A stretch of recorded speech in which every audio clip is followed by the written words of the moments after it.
Hi there everyone, my name is Helene Karjaru and I was a clinical psychologist for over 20 years and now a peak performance trainer.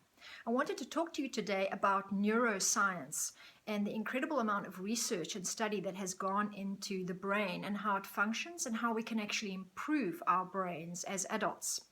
The most interesting piece of research comes from Dr. Amen, who has studied over 83,000 brain scans in the last 22 years. And he firmly believes that we can actually improve our brains. He says that not only are we not stuck with the brain that we were born with, but we can actually make our brains better. And he has ways to actually prove that.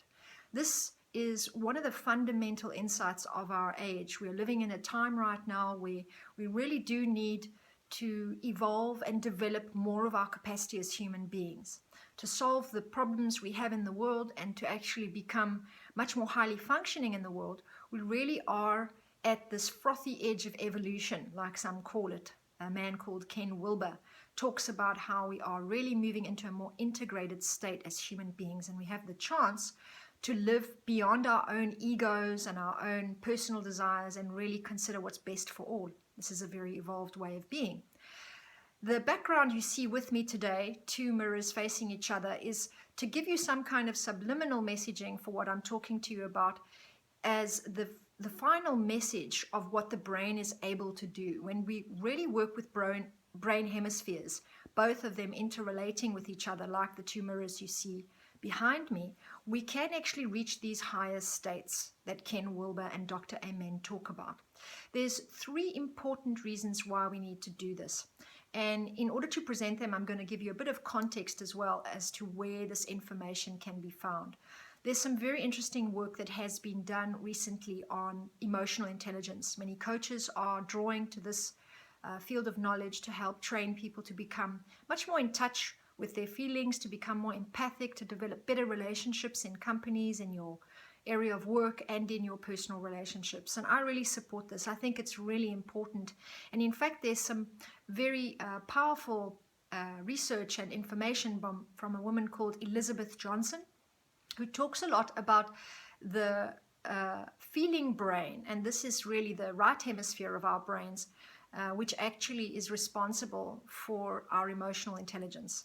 There is a lot of crossover that happens between right and left hemispheres, but in fact, we know that the right side of the brain is more underdeveloped in most human beings than the left side. This can be found on shrink rad radio, a very interesting way for you to get this information if you want to know more about it.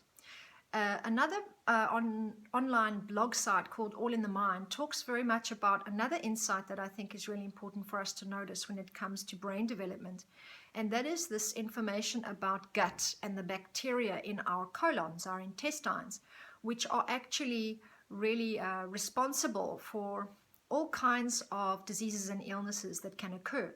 But more importantly than this, we need to start to acknowledge that our gut is actually our internal instinct, and it has a very similar kind of gray matter to the one that we find in the brain. This is really fascinating because it means that not only can we actually connect our mind with our body and integrate our wisdom in many different ways, but we also need to pay specific attention to our emotions, to our intuitions, to our gut feel, our instinct. Like when people say, what does your gut tell you? Or what do you feel deep down in your bones? They're referring to this kind of old folklore idea that you really have an internal wisdom that you can tune into. And interestingly enough, now science proves it, that in fact it's in your body, in your gut, and yes, it is actually your internal guiding system. There's a way for us to also begin to address some of the myths, lies, and deception that we put ourselves under when we start working with our brain in more interesting and powerful ways. We start to see that, in fact, like this whole area of neurophilosophy that's been developed, there is a way that our eyes betray our thoughts. And this is a very interesting thing to begin to work on, because as human beings, as adults, we carry around a lot of programs, a lot of beliefs, and a lot of false identity about who we are and what we're capable of. The whole concept of impossible, or things that we are afraid of, or things that we are even afraid to fail at as much as succeed at, are operating in our unconscious minds all the time. And we actually tend to prefer to confirm what we believe to be true other than actually search out deep enough to find the real truth. And this is a very deceptive thing about us as human beings.